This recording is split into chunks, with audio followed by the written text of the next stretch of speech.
Si intitola Straordinari, la nuova serie TV Rai in lingua friulana, 7 episodi con sottotitoli in italiano, prodotti da Agherose con il sostegno del Fondo Audiovisivo FVG e dell'Arlef. La prima puntata sarà trasmessa il 6 maggio su Rai 3 Bis, canale 810 e successivamente su Rai Play. Si tratta di 7 racconti di vita, protagoniste, persone straordinarie che hanno saputo affrontare la vita con tenacia e coraggio. Lillo Montalto Monella. Uno dei protagonisti della serie Straordinari è Remo Molaro. Dopo un grave incidente in moto è appena tornato da una gara su carrozzine progettate da lui stesso che raggiungono i 30 km/h. La malattia della velocità non ti passa. È tutto molto simile alla preparazione di una macchina da corsa, perché i principi sono gli stessi.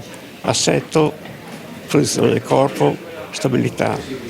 Le leggi sono quelle, la fisica è quella, solo che la applica in una scala chiaramente minore. Racconti di vita straordinari nell'ordinarietà delle cose.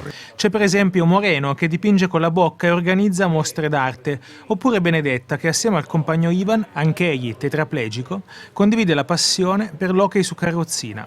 Sono alcuni dei protagonisti della nuova serie Rai in friulano, 7 episodi sottotitolati in italiano, prodotti da Agherose con il sostegno di Fondo Audiovisivo FVG e Arlef.